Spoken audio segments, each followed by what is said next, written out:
10 کا دن گزر کر 11ویں شب جو آئی وہ قیامت کی شب تھی. اللہ ہی بہتر جانے انہوں نے کیسا صبر کیا. بس اتنا سمجھ لیں آپ کہ کربلا کے میدان میں ظلم کی انتہا ہو گئی اور اسی میدان میں صبر کی بھی انتہا ہو گئی. ایسا ظلم دنیا نے نہیں دیکھا اور حسین جیسا صبر بھی دنیا نے نہیں دیکھا. یہ سارا کچھ معاملہ ہو گیا. یہ قافلہ دمشق بھی گیا اور دمشق سے مدینہ چلا گیا. بہرحال سب سے بڑی رکاوٹ یزید کے لیے جو تھی وہ حسین کی ذات تھی.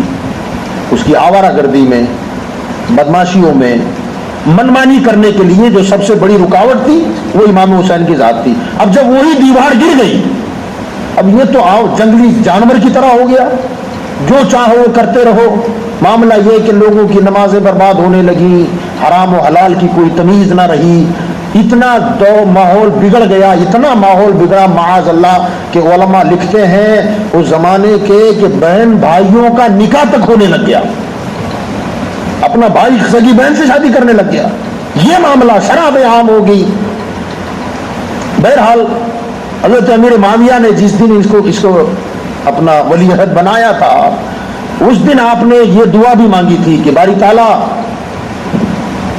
اگر یہ اس گدی کا مستحق نہیں ہے تو میں دعا کرتا ہوں کہ اس کی حکومت کو مکمل مت فرمانا، اس کو ادھورا چھوڑ دینا. بہرحال اس کی حکومت زیادہ نہیں چلی، مگر جب آوارہ ہو گیا امام حسین کی ذات جو رکاوٹ بنی ہوئی تھی وہ رکاوٹ جب نکل گئی تو یہ جو کربلا کا واقعہ ہوا، کچھ دنوں کے بعد یہ خبر مدینہ پہنچ گئی، مکہ پہنچ گئی. تو مدینہ والے تو آپے سے باہر ہو گئے. بیعت سے تو انکار پہلے بھی کر دیا تھا انہوں نے، مگر اب معاملہ اور بھی الگ ہو گیا. تو اس بدبخت نے مسلم بن عقبہ نامی ایک شخص کی سرکردگی میں تقریباً 12,000 کا لشکر لے کر مدینہ پر چڑھائی کر دی. واقع ہرا اس کو کہتے ہیں. مدینہ آئے، یہ لشکر آیا اور اس نے وہ قتل و غارت گری کیا. اس سے پہلے کچھ اشارے ہم نے کیے تھے اس تعلق سے حضرت سعید ابن مسیب کے حوالے سے. حضور کی حیات پر جو ہم نے بیان کیا تھا اس میں وہ ذکر آیا تھا. یہ 12,000 کا لشکر آیا اور انہوں نے باقاعدہ طور پر یزید کی طرف سے اعلان عام ہو گیا تھا، پہلے ہی سے اس نے پیغام بھجوا دیا تھا کہ مدینہ منورہ میں جو چاہو کرو، سب حلال ہے. معاذ اللہ رب العالمین. لوٹ مار گھسیٹ، مال سامان لوٹنا، قتل و غارت گری. تقریباً مدینہ میں شہید ہونے والے صحابہ کی تعداد 7,000 ہے. ذرا سوچیں آپ، ایک روایت میں آیا 700 کی تعداد، اور کل ملا کے صحابہ تابعین جو مدینہ والے قتل ہوئے، کل مرنے والوں کی تعداد 10,000 ہے. شہر مدینہ میں اس ظالم نے یہ ہنگامہ مچایا. وہ ٹولے نے مسجد نبوی نے گھوڑے باندھے. 3 دن تک مسجد نبوی میں لوگ نماز سے مشرف نہ ہو سکے. اذان بھی نہیں ہوئی، نماز بھی نہیں ہوئی، ظالموں کے گھوڑے بندھے ہوئے تھے. 3 دن تک خوب قتل و غارت گری ان ظالموں نے کیا. اور جب کلیجے ٹھنڈے ہو گئے کہ اب تو کوئی لڑنے والا ہے ہی نہیں، سب تباہ برباد ہو گیا، تو یہ مکہ کی طرف گئے. یعنی یزید کی خباثت کا اس سے اندازہ لگایا جا سکتا ہے.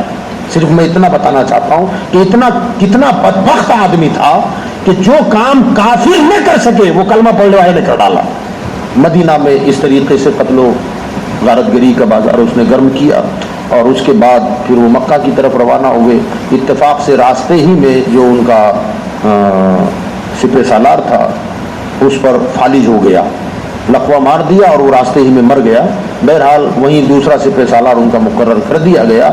حضرت عبداللہ ابن زبیر تھے مکہ میں. انہوں نے بیعت نہ کی تھی، نہ مکے والوں کو اس کی بیعت کرنے دی تھی. ابھی تک انہوں نے بھی کوئی خلافت اور حکومت کا اعلان نہیں کیا تھا. مگر یزید کو اور یزیدیوں کو پتا تھا کہ عبداللہ ابن زبیر نے مکہ والوں کو یزید کے ہاتھ پر بیعت کرنے سے روکا ہوا ہے، تو مکہ کی طرف آئے اور پھر مکہ پر انہوں نے حملہ کر دیا. تو حضرت عبداللہ ابن زبیر رضی اللہ تبارک و تعالی عنہ نے یزیدیوں کا ڈٹ کے مقابلہ کیا، مگر تھے محصور، شہر کے اندر تھے، اور یہ فوج شہر کے باہر تھی، وہ آزاد تھی. اب یہ شہر کے اندر ہے. اب وہ لڑائی ہوتی رہی تقریباً 1 مہینے تک وہ سلسلہ چلا وہاں پر 1 مہینے تک. اب چونکہ یہ شہر کے اندر تھے وہ باہر تھے, خوب جم کے مقابلہ ہوا حضرت عبداللہ ابن زبیر کے ساتھ, مگر وہ ظالم ٹولے نے جب دیکھا کہ یہ ایسے زیر نہیں ہوں گے تو ان بدبختوں نے مکہ شہر کے ارد گرد جو پہاڑیاں ہیں ان پہاڑوں پر منجنیق لگائی, پتھر پھینکنے کی مشینیں, وہ اس زمانے میں رسیوں سے بندھی تھی, اس میں بڑے بڑے پتھر رکھتے تھے اور اس منجنیق کے ذریعے بڑے بڑے پتھر مکہ شہر میں ڈالتے تھے جس سے گھر ٹوٹتے, حتیٰ کہ حرم کعبہ پتھروں سے بھر گیا. وہ بڑے بڑے پتھر دیوار سے آ کے لگنے لگے تو کعبے کی دیواریں ہلنے لگی, اور پھر ان ظالموں نے اپنے تیروں پر روئی لگا کر, کپڑے لپیٹ کر ان تیروں میں آگ لگا کر تیر برسائے تو حرم کعبہ میں آگ لگ گئی, اور ایسی آگ لگی کہ کعبہ جل گیا, کعبے کا غلاف جل گیا. کعبے کی چھت اس زمانے میں لکڑی کی تھی, لکڑا تھا نیچے سے, وہ لکڑے کی چھت جل گئی کعبے کے غلاف میں چھت کے قریب. اللہ اکبر. وہاں پر بطور تبرک حضرت اسماعیل کے فدیے میں جو جنت سے دمبا آیا تھا اور ذبح ہوا تھا, یاد ہے آپ کو, اس دمبے کے سینگ کعبے کی دیوار پہ لٹکے ہوئے تھے, وہ بھی جل گئے, کعبے کا پردہ جل گیا. یہ وقت وہ ہے 61 میں کربلا ہوا, 61 میں کربلا ہوا محرم میں. 61 کا سال گزرا, 62 آیا, اور 63 کا پہلا مہینہ گزرا محرم کا. سفر کا مہینہ شروع ہوا تھا, سفر کے آخری مہینے کے آخری دنوں میں, سفر کے مہینے کے آخری دنوں میں یہ دور وہ تھا کہ یزید جو ہے 61 اور 62, 61 اور 62 میں بیمار ہو گیا. یزید نے کام ہی ایسا کیا تھا, کارنامہ ہی اس کا ایسا تھا کہ اہل بیت اطہار پر اتنا ظلم کیا, اللہ تعالیٰ نے اسے ایسی بیماری میں مبتلا فرمایا کہ راویوں کا بیان ہے اس کی اتڑیوں میں چھالے پڑ گئے تھے, پیٹ میں جو آتے ہیں ان آتوں پر چھالے پڑ گئے تھے, اور وہ چھالے پھول تھے. حالت یہ تھی کہ اگر پانی نہ ملتا تو تڑپتا, اور جب پانی پلایا جاتا تو ایسا لگتا کسی نے تیزاب ڈال دیا ہے. پانی نہ ملے تو تڑپے, پانی پلاؤ تو تڑپے. اللہ نے اہل بیت پر پانی بند کرانے والے کی یہ سزا دی. تڑپتا رہا, بلکتا رہا. بہرحال 63 میں محرم کا مہینہ گزرا اور سفر شروع ہوا تھا, یا سفر کے آخری دن چل رہے تھے, وہ بدبخت موت کے گھاٹ اتر گیا. تڑپ تڑپ کے مرا, ایسی بدبو اٹھتی تھی, پیٹ میں چھالے پڑ گئے, سڑ گئے سب اتڑیاں, اور پھر وہ پھوٹی تو ایسی بدبو کہ اس کی خود کی اولاد کمرے میں آنے کے لیے تیار نہیں تھی. کوئی پانی پلانے تو دور کی بات, چیختا تھا, پیر پٹکتا تھا, ہاتھ مارتا تھا, چلاتا تھا, پانی پلاؤ. پانی اگر کوئی پلانے کی ہمت کر بھی ڈالتا تو پانی پی کر اس سے زیادہ چیختا تھا. یعنی ایسا سمجھو کہ بغیر پانی کی مچھلی جیسے تڑپتی ہے, ایسا تڑپ تڑپ کے بہرحال بدبو پورے کمرے میں مہکتی تھی. کوئی قریب جانے کے لیے تیار نہیں تھا. اس بے بسی کی حالت میں اللہ نے اسے موت کے گھاٹ اتار دیا. اور اتفاق کی بات کہ اس کی فوج مکہ پہ ڈٹی ہوئی ہے, محاصرہ کیا ہوا ہے, لڑ رہے ہیں مکہ پر قبضہ کرنے کے لیے اور عبداللہ ابن زبیر کو زیر کرنے کے لیے. مگر سب سے پہلے یزید کی موت کی خبر بھی عبداللہ ابن زبیر کو ملی, اس کے فوجیوں کو نہیں ملی. حضرت عبداللہ ابن زبیر کو جیسے ہی پتا چلا تو آپ نے یزیدی لشکر کے سامنے اعلان کیا دور سے کہ او بدبختو, تمہارا گمراہ کرنے والا امیر مر گیا. انہیں پہلے بھروسہ ہی نہیں آیا, انہوں نے اپنا محاصرہ نہیں ہٹایا, مگر جب اس کی تصدیق ہو گئی تو پھر نہ پوچھو, یہ یزیدی لشکر سر پہ پیر رکھ کر بھاگا. اب وہ بھاگ گئے سب. جب بھاگے تو حضرت عبداللہ ابن زبیر رضی اللہ تبارک تعالی عنہ کے ہاتھ پر پورے مکہ والوں نے بیعت کر ڈالی کہ بس اب ہمارے امیر آپ ہیں, ہمارے بادشاہ آپ ہیں. انہوں نے ادھر بیعت کی, ادھر مدینے والوں نے کر ڈالی. یہ 63 کی بات ہے. مدینہ والے اور پورے حجاز والوں نے ان کے ہاتھ پر بیعت کر لی. اور پھر یہ خبر کہ یزید مر گیا، یزید مر گیا، یہ جب عام ہوئی تو بصرہ والوں نے بھی بیعت کر لی، بچے کچے جو کوفی تھے انہوں نے بھی بیعت کر ڈالی، خراسان والوں نے بھی کر ڈالی، ادھر عراق والوں نے کر ڈالی. آپ کا پھر رقبہ اتنا بڑا ہوا کہ اب اس وقت باقاعدہ طور پر مسلم امہ کے بادشاہ کے طور پر اور سلطان کے طور پر حضرت عبداللہ ابن زبیر ابھر گئے. اب ادھر عبداللہ ابن زبیر بس شام بچا ہوا تھا جہاں یزید کا پائے تخت تھا، وہاں بچا ہوا تھا. اب اس کے جو حوالی موالی لوگ تھے انہوں نے یہ سوچا کہ اب ہمارا جو بادشاہ تھا وہ تو مر گیا یزید، مگر اس کا تخت ابھی خالی ہے، اس کی جگہ کسے بٹھائیں؟ تو یزید کا ایک بیٹا تھا جس کا نام ہے معاویہ. کیا نام ہے؟ ایک نام پہلے بھی بار بار گزرا، وہ ہیں یزید کے ابا، یزید کے ابا معاویہ. اور یزید کے بیٹے کا نام بھی معاویہ تھا، وہ تھے معاویہ بن سفیان، ابو سفیان. اور یہ معاویہ بن یزید 19 سال کا لڑکا تھا. سارے علماء کا اس بات پر اتفاق ہے، کیا قدرت کی شان ہے، اللہ بے نیاز ہے یار، جو چاہے سو کرے، اس کی مرضی ہے. امیر معاویہ جیسے متقی پرہیزگار صحابی رسول معتمد مصطفیٰ جیسی عظیم شخصیت، امیر معاویہ کی اولاد یزید جیسا شیطان پیدا ہوا. اور یزید کے اولاد میں معاویہ بن یزید اتنا نیک لڑکا تھا کہ اس کی نیکی کے آج بھی چرچے ہوتے. اتنا پرہیزگار، 18-19 سال کا تھا مگر زندگی میں کبھی نماز نہیں چھوٹی اس کی. کربلا کا جو واقعہ ہوا تو چیختا تھا کہ یہ کیا کر دیا میرے باپ نے، اہل بیت کے ساتھ یہ کیا. مگر ظاہر بات ہے باپ بادشاہ تھا، بیٹا بیٹا ہے. جب یزید مرا اور اس کے چاہنے والوں نے معاویہ بن یزید سے کہا کہ ہم چاہتے ہیں کہ آپ کو تخت نشی کیا جائے، تخت پر بٹھایا جائے، تو معاویہ بن یزید نے کان پہ ہاتھ رکھا اور چیختا ہوا کہنے لگا کہ میں اس تخت پر کبھی نہیں بیٹھوں گا جس تخت پر اہل بیت کے خون کے دھبے لگے. ذرا آپ سوچیں کیسی کتنی بے نیاز ذات ہے اللہ کی. صحابی رسول کی اولاد اتنا بگڑا ہوا اور اس بگڑے ہوئے کی اولاد اتنا سدھرا ہوا. اب وہ کمرے میں تخت پر بٹھانے کی باری آئی تو کمرے میں داخل ہو گیا. کہتے ہیں کہ بس وہ حسین حسین حسین کے نعرے لگاتا رہتا تھا، ہمیشہ ہمیشہ حسین کے نعرے اور اہل بیت کے نعرے لگاتا رہتا تھا. بہرحال لوگوں نے زبردستی پکڑا کر لا کر تخت پر بٹھا تو دیا مگر پھر وہ اترا، اس نے کچھ بھی نہیں کیا. اہل بیت کی شہادت کا اور ان کے قتل کا اس پر ایسا صدمہ تھا کہ جس دن یزید کا 40واں تھا اس دن معاویہ بن یزید کا جنازہ نکلا. 40 دن میں مر گیا، موت آ گئی اس کو. اب ادھر مکہ میں جو سلطان اور بادشاہ بنے تھے کون تھے؟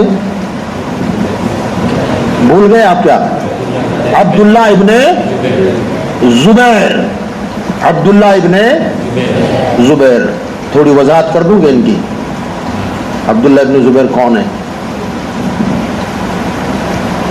عبداللہ ابن زبیر، عبداللہ کے ابا کا نام ہے زبیر. کیا نام ہے؟ بولیں اونچی بولیں. زبیر کے ابا کا نام ہے عوام. کیا نام ہے؟ عوام. عوام کے ابا کا نام ہے خولید. اور یہ خولید وہی ہے جو خدیجۃ الکبریٰ کے ابا ہیں. تو عوام جو ہے یہ حضرت سیدہ خدیجۃ الکبریٰ کے بھائی ہیں. سیدہ خدیجۃ الکبریٰ کے بھائی ہیں. اور ان کی جو بیوی ہے وہ ہے سیدہ صفیہ بنت عبد المطلب. نہیں سمجھے ابھی؟ صفیہ ہمارے آقا کی سگی پھوپھی، حضور کی سگی پھوپھی کا نام ہے صفیہ. یہ صفیہ بیوی ہے حضرت عوام بن خولید کی، اور ان دونوں سے جو بیٹا پیدا ہوا اس بیٹے کا نام ہے زبیر. کیا نام ہے؟ زبیر. تو حضرت زبیر ہمارے آقا صلی اللہ علیہ وسلم کے سگے پھوپھی زاد بھائی. اب ان کا جو بیٹا ہے وہ ہے عبداللہ. تو یہ کون ہوئے رشتے میں حضور کے؟ جی بھتیجے. کون ہوئے؟ پھوپھی زاد بھائی کے بیٹے حضرت عبداللہ بن زبیر. حضرت عبداللہ پھوپھی زاد بھائی کے بیٹے. حضرت زبیر جو ہیں حضرت صفیہ کے لڑکے ہیں اور حضرت زبیر کے لڑکے حضرت عبداللہ ہیں. ایک بات. دوسری بات یہ کہ حضرت عبداللہ بیٹے ہیں حضرت زبیر کے, اور حضرت زبیر کی جو بیوی ہے جو حضرت عبداللہ کی ماں ہے وہ حضرت ابو بکر صدیق کی بیٹی ہے, حضرت اسما بنت ابو بکر رضی اللہ تعالیٰ. تو حضرت عبداللہ جو ہیں یہ سرکار کے پھوپھیزاد بھائی کے بیٹے ہونے کے ناطے بھتیجے ہوئے, اور ادھر سے حضرت سیدنا ابو بکر صدیق کے نواسے ہیں. یہ ان کی رشتہ داریاں ہیں. یہ جو حضرت عبداللہ ابن زبیر ہے ان کے حوالے سے آتا ہے کہ ان میں 3 چیزیں بے مثال تھیں. دور دور تک وہ 3 چیزیں کسی اور میں نظر نہیں آتی. وہ 3 باتیں حضرت عبداللہ ابن زبیر میں شدت کے ساتھ پائی جاتی تھیں. وہ شدت کے ساتھ کیا تھیں؟ فرمایا عبادت. بولیں یار سبحان اللہ. کیا تھی؟ عبادت. دوسرے نمبر پر شجاعت. بہادر اتنے تھے کہ پوچھو مت. یعنی صحابہ کا یہ بیان ہے. یہ 3 چیزیں ان کی ذات میں اللہ نے ایسی جمع کر دی تھی کہ دوسروں میں دور دور تک نظر نہیں آتی تھی. عبادت, شجاعت, فصاحت. مقرر ایسے تھے کہ مجمع کو ہلا دیتے تھے, ایسی تقریریں ان کی ہوتی, اور اتنا فصیح خطبہ دیتے, اتنی فصاحت و بلاغت کہ اللہ اکبر.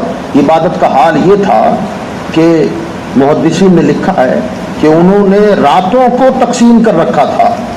راتوں کو تقسیم کر رکھا تھا. کبھی ایک رات صرف قیام کے لیے, تو پوری رات خالی قیام میں کھڑے ہو کر قرآن ہی پڑھتے تھے. دوسری رات خالی رکوع میں رہتے تھے تو پوری رات رکوع ہی میں رہتے تھے. اور صدا کیا؟ سبحان ربی العظیم, سبحان ربی العظیم. پھر کوئی اور رات ہوتی تو اس میں صرف سجدہ ہوتا تھا بس, سبحان ربی العالی. پوری رات سجدہ. اب ہر روز روزہ رکھتے تھے, ہمیشہ روزے دار.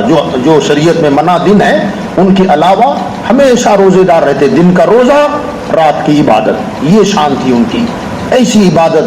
تو ان کے اندر جو 3 نمایاں خصوصیات تھی, عبادت, شجاعت اور فصاحت و بلاغت. یعنی ان کے زمانے میں ان کے جیسا کوئی فصیح و بلیغ آدمی نظر نہیں آتا تھا. ان کی طاقت و قوت کا راز بتاتے ہوئے بزرگوں نے فرمایا کہ عبداللہ ابن زبیر میں اتنی طاقت اور شجاعت آخر آئی کیسے تھی؟ تو فرماتے ہیں اصل بات یہ کہ ان کے بالکل جوانی کا دور تھا. یعنی ایسا سمجھے نا کہ نوجوانی کا دور. نوجوانی یعنی 12 سے 13 سال 14 سال کی عمر کا لڑکا. حضرت عبداللہ ابن زبیر رضی اللہ تعالیٰ عنہ حضور صلی اللہ علیہ وسلم کے پاس تھے. اچھا ایک بات اور ان کے حوالے سے سن لیں آپ. عبداللہ ابن زبیر وہ ذات ہیں کہ جب حضور صلی اللہ علیہ وسلم اور ان کے صحابہ مکہ سے ہجرت کر کے مدینہ آئے, مدینہ جب آئے نا تو اتفاق کی بات, اللہ کی شان, اللہ کی قدرت کہ شروع وقت میں جتنے مہاجر مکہ چھوڑ کے مدینہ آئے تھے نا ان کے یہاں پر کسی کی گھر اولاد ہی پیدا نہیں ہوئی. اولاد ہی نہیں ہوئی. یہ یعنی باقاعدہ چرچا ہونے لگا کہ یار مکہ سے آنے والوں کے بچے کیوں نہیں ہیں, پیدا کیوں نہیں ہو رہے ہیں.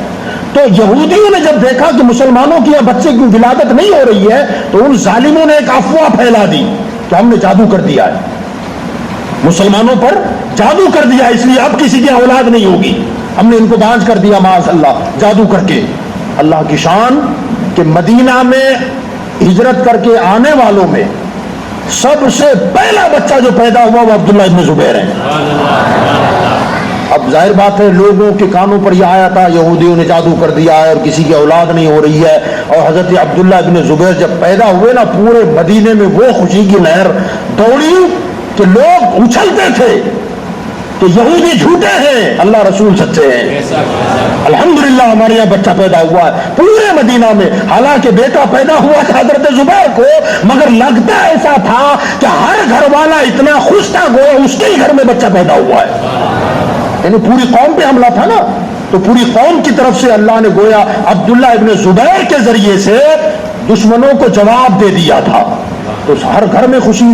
حضرت زبیر رضی اللہ تعالیٰ عنہ نے حضرت عبداللہ کو پیدا ہوتے ہی جب غسل وغیرہ دے دیا تو کپڑے میں لپیٹ کر سیدھے گود میں لے کے حضور کے پاس بھاگے، کہا یا رسول اللہ یہودی جھوٹے ہیں، اللہ سچا ہے، اللہ کے رسول سچے ہیں، دیکھو بچہ پیدا ہو گیا۔ حضور بھی بڑے خوش ہو گئے کہ یہودی بدبخت کہتے تھے کہ میری امت پر، میرے چاہنے والوں پر، میرے غلاموں پر جادو کر دیا، اللہ نے دیکھو ہمیں یہ بیٹا عطا فرمایا۔ سرکار نے گود میں لیا، بڑا پیار فرمایا اور فرمایا کھجور لاؤ، جلدی کھجور لاؤ۔ کھجور سرکار کے ہاتھ میں دی گئی، حضور نے کھجور کو منہ میں ڈالا اور خوب باریک چبایا، اور چبا کر کے اس کھجور کی چبایا ہوا جو ریشہ تھا اسے اس بچے کے منہ میں ڈال دیا۔ سبحان اللہ، یہ خوش نصیب بچہ ہے وہ کہ سرکار نے تحنیک کر کے یعنی باریک کھجور بنا کر، اب ظاہر بات جب چبائیں گے کہ تو حضور کا لعاب دہن بھی اس میں آیا ہوگا نا، سرکار کا تھوک اس میں لگا اور وہ چیز ان کے پیٹ میں چلی گئی۔ بہرحال بڑی خوشیوں کا اظہار ہوا۔ پھر یہ بالکل 12-13 سال کی عمر کے ہوئے تو اس وقت حضور صلی اللہ علیہ وسلم نے پچنا لگوایا تھا۔ پچنا اس کو یوں کہیں آپ، ابھی بھی ہو رہا ہے نا، کیا بولتے ہیں وہ جو پھوٹ کے لگا کے نکال کے نہ وہ نہیں، حجامہ، ابھی ڈاکٹر حضرات کر رہے ہیں، سنت ہے، کیا ہوتا ہے یہ ابھی ہو رہا ہے، سنت ہے، اب موقع ملے تو کر لینا، بڑا فائدہ مند چیز ہے، وہ اچھی چیز ہے، حضور کی سنت ہے، حضور کرتے تھے حجامہ جس کو کہتے ہیں، حجامہ حضور نے حجامہ کروایا۔ اب اس میں ہوتا یہ ہے کہ اس کے جو پوائنٹس ہوتے ہیں کہاں کہاں لگوانا ہے وہ وہاں نشتر مار کے اس میں پھر وہ باؤل لگاتے ہیں اور وہ خون اس میں سے نکلتا ہے، تو جو فاضل خون ہوتا ہے، فاضل جو جسم میں بیماری پھیلائے ایسا خون اس سے نکلتا ہے، وہ حضور کی سنت ہے۔ حضور نے وہ کیا تو وہ جو بدن سے خون نکلا اسے ایک بوتل میں جمع کر دیا گیا۔ اب جمع کیا تو ظاہر بات ہے بدن سے نکلا ہوا جو فاسد خون تھا اسے کہیں نہ کہیں پھینکنا تھا، مگر یہ خون حضور کا تھا، ہما شما کا تو تھا نہیں، سرکار کا خون مبارک تھا، تو سرکار نے وہ جو بدن سے نکلا ہوا خون تھا اسے کہیں ڈالنے کے لیے عبداللہ ابن زبیر کو بلایا، تو کہا بچے اس کو لے جا کر کہیں دفن کر دے، مگر اس کا خیال کرنا کہ کسی ایسی جگہ دفن نہ کرنا کہ کسی کا پیر پڑے، کیونکہ خون حضور کا ہے۔ فرمایا کہ کسی ایسی جگہ کہ کسی کا پیر وہاں نہ پڑے، ایسی جگہ دفن کرنا۔ 12-13 سال کا بچہ مگر کیسا عاشق رسول تھا، کیسی محبت تھی۔ آپ فرماتے ہیں بوتل لے کے میں نکلا، ادھر ادھر دیکھا، مگر میری غیرت کو گوارا ہوا کہ حضور کا خون زمین پہ پھینکوں۔ فرماتے ہیں میری محبت نے انگڑائی لی، میں نے بوتل کھولی اور پورا خون پی گیا، سارا خون پیٹ میں اتار لیا، اتار کر اب مجھے اطمینان ہو گیا، اب کسی کا پیر نہیں پڑے گا۔ واپس حضور کے پاس آئے، سرکار دو عالم صلی اللہ علیہ وسلم وہ تو غیب داں نبی تھے، اور کوئی غیب کیا تم سے چھپا ہو بھلا، جب نہ خدا ہی چھپا تم پہ کروڑوں درود۔ سرکار نے فرمایا عبداللہ خون ڈالا ہے؟ تو کہا یا رسول اللہ ڈال دیا۔ کہاں ڈالے؟ تو کہا رسول اللہ ایسی جگہ ڈالا آپ کبھی اس پر کسی کا پیر نہیں پڑے گا۔ حضور نے فرمایا پی لیا کیا؟ تو کہا ہاں یا رسول اللہ میں نے پی لیا ہے۔ میرے آقا نے فرمایا اب تجھ پر جہنم کی آگ حرام ہے، تجھ پر اب جہنم کی آگ حرام ہے۔ فرماتے وہ خون کی برکت تھی، اتنی طاقت تھی کہ سینکڑوں پر بھاری پڑ جاتے، کسی کے سامنے زیر نہیں ہوئے کبھی، بڑے طاقتور آدمی تھے۔ تو یہ حضرت عبداللہ ابن زبیر رضی اللہ تبارک و تعالی عنہ نے 63 میں وہ مر گیا یزید، اور پھر اس کے کچھ دنوں کے بعد اس کا بیٹا مر گیا، معاویہ بن یزید کا انتقال ہو گیا۔ اب پہلے تو ادھر عراقیوں نے اور بصرہ والوں نے اور مدینہ اور مکہ والوں نے اور عراق والوں نے اور مصر والوں نے ان کے ہاتھ پر بیعت کر لی تھی۔ اب جب ادھر معاویہ بن یزید کا انتقال ہوا تو پورے شامیوں نے بھی حضرت کے ہاتھ پر بیعت کر لی۔ اب سارے مسلمانوں کا ایک ہی بادشاہ تھا، وہ تھے حضرت سیدنا عبداللہ ابن زبیر رضی اللہ تعالیٰ عنہ۔ اگلی باتیں انشاءاللہ کل عرض کی جائے گی۔ وما علینا الا البلاغ۔